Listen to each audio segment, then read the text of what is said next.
sé, o sea, en este sentido que, hablando, pues eso, ya digo, de todo que voy tirando, preocupación por el medio ambiente, preocupación por el feminismo, no sé, hacia dónde, pues, por dónde veis que está esta riqueza de la distopía hoy en día, qué temas os llaman más a vosotros la atención también, o qué creéis que puede aportar en este sentido esta crítica.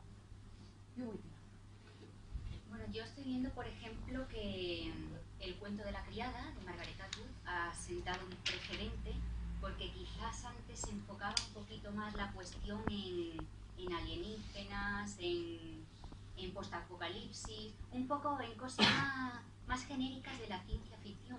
Pero en el momento en que llega una señora y escribe una novela que plantea una sociedad que es como la que estamos teniendo ahora en Estados Unidos, en la que empieza el puritanismo otra vez a cobrar fuerza, el totalitarismo a la hora de la gestación, la maternidad subrogada, son unas cuestiones que ya no solo que te guste el género de la ciencia ficción, sino que afectan a la sociedad de manera global.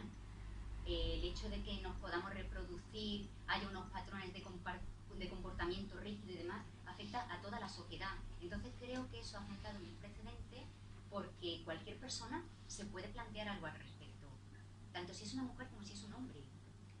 Se ve un poquito más implicado. La verdad es que sí, lo bueno que tiene la distopía como género, a ver, tradicionalmente se la ha clasificado dentro de la ciencia ficción, pero a día de hoy es lo que está diciendo Erika, a día de hoy no podemos clasificar una novela distópica como única y exclusivamente de ciencia ficción, porque es que es imposible, o sea, no necesita que haya elementos, por así decirlo, extraterrenales o que haya un avance tecnológico exageradamente bestial para decir que tienes una novela distópica. Es cierto que, especialmente en la novela juvenil, es el estilo que más se lleva, tipo Juegos del Hambre, Divergente y todo este tipo de novelas, pero no necesariamente tiene que ser así una distopía. Es más, de las distopías, por así decirlo, clásicas, a mí la que más me gusta es Fahrenheit. Y no tiene elementos, a excepción de las pantallas gigantes que tenía cada uno en su casa, no tenía unos elementos de ciencia ficción bestiales. Y era una distopía pura y dura de qué pasaría si a la gente le prohibiéramos el acceso a la cultura. Y eso es una cosa que es otro de los hilos que también creo que es muy interesante dentro de la distopía, el cómo puede vamos a decir sociedad, sí, ir programando los contenidos a los que tenemos acceso para que cada vez, por así decirlo, tengamos menos conocimiento. Que no es algo tan diferente. Que no es algo tan diferente. Está a la orden del... Que de alguna manera a veces parece que vivimos nuestro propio futuro. Parece que estamos... Que mucha gente...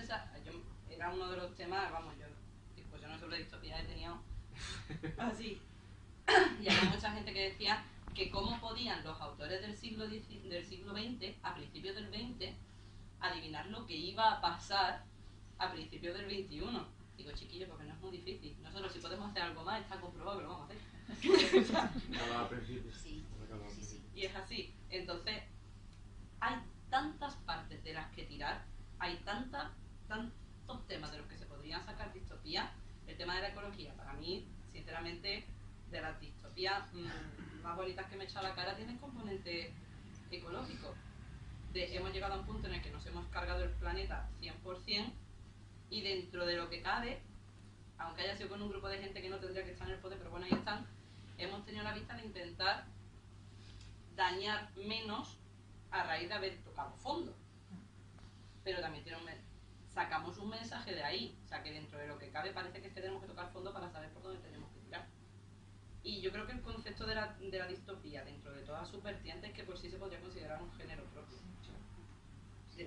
No podríamos hablar solamente de decir, no, es un subgénero de la ciencia ficción. No. Ya no. Es cierto que yo, por ejemplo, sí es verdad que me gustaría ver cómo sería el lado opuesto. ¿Qué pasaría si la gente dijera no solamente distopía, sino también empezar a escribir utopías? ¿Qué pasaría si dijéramos de potenciar lo bueno que podríamos hacer? Pero aún así, tendemos a querer pensar mal y a querer ver hasta dónde podemos llegar. ¿Va? Sí. O sea, es verdad. Por eso yo creo que muchas veces cuando empezamos a hablar de distopías, cuando empezamos a poner ejemplos de distintas novelas, si nos ponemos a analizar todo el mercado de novela distópica que hay ahora mismo, todos los tipos de historias que hay ahora mismo a nivel distópico, es que es un género propio. Sí. ¿no? Y Es un está a la género con su vista propio subgénero. en la medida en que no lo tienes necesariamente encuadrado, y ya hablamos de librería, no lo tienes encuadrado No. en una estantería concreta de decir, no, o sea, lo tienes ya en cualquier, te lo meten, como quien dice, en cualquier colección editorial, en cualquier, porque es un género que está a la orden del día en cuanto a cuánto llama la atención del lector. Y es que al final también muchas veces lo que hablamos es de cómo se puede deformar una sociedad, de cómo se puede degenerar. Es verdad que no es necesario que haya un elemento fantástico, no tiene por qué ser una sociedad de 100 años adelante o 100 años atrás, es decir, puede ocurrir hoy, simplemente te inventas una nueva forma por donde tirar.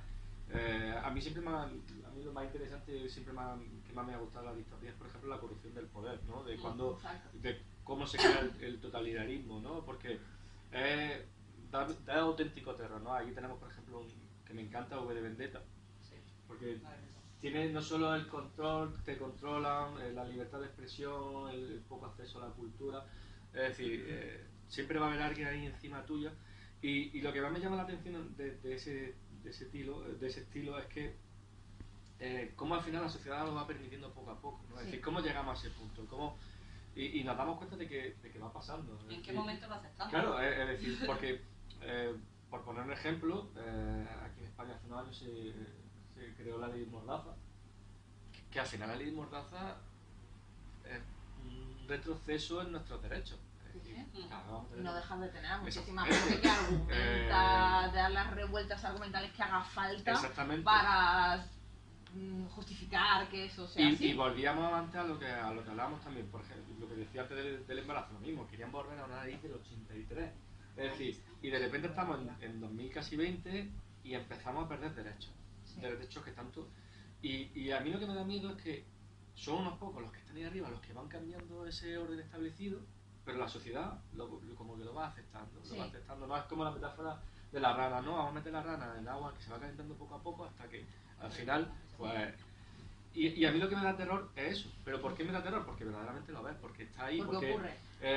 Hay otros géneros, por lo que hablábamos, que son un poco más lejanos, ¿no? Están ahí y te los crees y dices, hostia, esto podía pasar, pero bueno, todavía los ves como que más lejanos en el tiempo, pero lo que es el poder, esa corrupción del poder, ese abuso hacia la sociedad, no tienes que ir muy lejos. No tienes que ir muy lejos. Yo creo que prácticamente, la digo, aquí pues lo hemos vivido. Al final se iba a derogar, pero bueno, al final todavía no se ha derogado. Y en otras muchas ciudades, en otros muchos países, ya estamos hablando que está muy limitado todo. Es decir, ten cuidado lo que dices porque te puede llevar a la cárcel. Hay artistas que por hacer obras son condenados y están en cárceles. Y a mí eso es lo que me da mucho miedo. De alguna manera parece que hablamos todo el rato de que la distopía genera situaciones a priori futuras, cuando en muchos casos lo que hacemos sobre ese supuesto futuro es proyectar algo de nuestro pasado.